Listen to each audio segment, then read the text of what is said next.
Hi betting experts, now we're going to take a look ante-post at the Queen Mother Champion Chase, always one of the most eagerly awaited races of the 4 days at the Cheltenham Festival, the very best crack 2-milers, producing some amazing finishes over the years.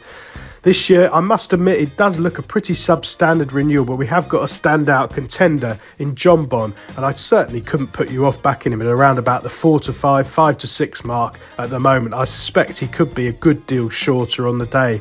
He's a top-class chaser. He's won 12 of his 14 career starts over fences, and I thought he looked as good as ever when effortlessly winning the Grade 1 Clarence House Chase at Ascot in January. He's been kept fresh since. I suspect the ground, which is likely to be sort of good to soft, no worse, looking at the weather forecast, be absolutely ideal for him. He is one of those horses the bookmakers are always keen to oppose. Sometimes he does tend to doss around in front or look a bit quirky, take riding and only workmanlike, and that's encouraged them to sort of lay him probably at bigger than he should have been each time. He's got de Boinville up, who knows him really well. He's a sound jumper. They're going to go a right gallop here, and he should pick them off after the last with a minimum of fuss. I don't think it's easy to find a second in. At the moment, the bookmakers have Gaelic Warrior at 5 to 1. He's a chaser who's been very expensive to follow this season for Willie Mullins. 3 runs, one of them in May. He was sent off 1 to 3.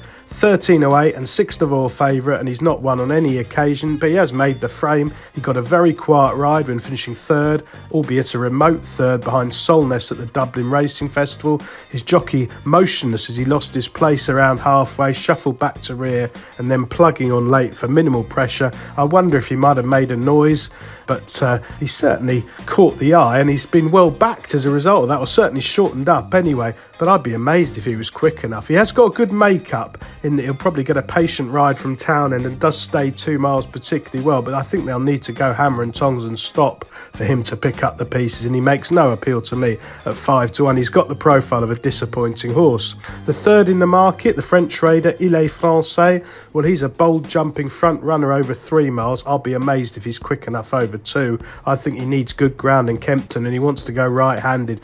This is a totally different test over 2 miles. I shall be slightly surprised if they do turn up in this race. He's obviously a fascinating runner with different form lines to the principals, but it would be an incredibly versatile display to suddenly take to Cheltenham over 2 miles at a completely different tempo, and he makes no appeal to me, particularly with the presence of Solness in the race, who is a definite front runner. Next in the market is a Nergamane, where he's now 11 somehow or other, has had injury issues over the last couple of years. We've hardly seen him at all, and I didn't think he looked the force of old at all behind John Bon at Ascot. I suppose you could argue he makes each way appeal, but he must be fragile, and I don't fancy him at his age suddenly reversing the form with John Bon. He could easily go backwards for that run too. Banbridge 8 to 1 currently with priced up bet. Well, he won the King George at Kempton over 3 miles at Christmas. That wouldn't be the usual prep to win a champion chase. Again, I doubt he'd be quick enough these days, but he is a tough, versatile horse with a prolific record. But I suspect you'll see him in the Ryanair, or more likely in the Gold Cup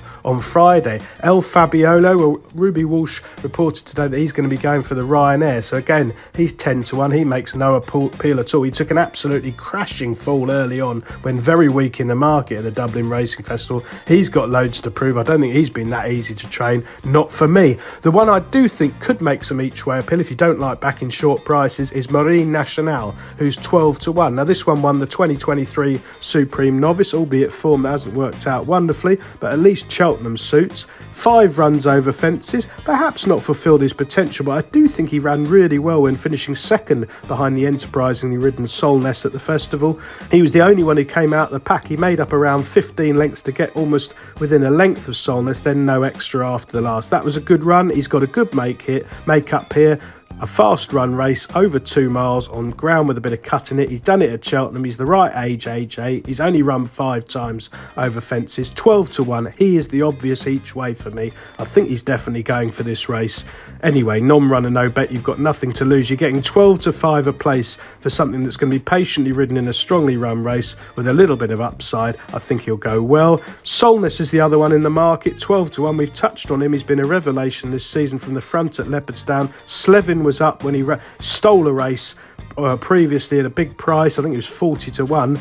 But there was no fluke about his win at the Dublin Racing Festival. I thought Danny Mullen was absolutely fantastic there. He inched him into the lead early on, contested pace, and then drew further and further. He thought he must have gone too quickly. I think certainly jockeys like Townend certainly did. He sat still as Solness went further and further away, but he showed a tenacious attitude to go again after the last. I don't think they'll leave him alone here. Certainly if Ile Francais turns up, they could have a right row on the lead, and I don't think he'll be as effective at Cheltenham on these undulations. Again, I don't think he makes a great deal of appeal. He's a fascinating runner who's very tough and likeable, but 12 to 1 I think is very short really. So for me, it's John Bond, one of the bankers of the week. If you want an each way alternative, I think Marine Nationale could be the one.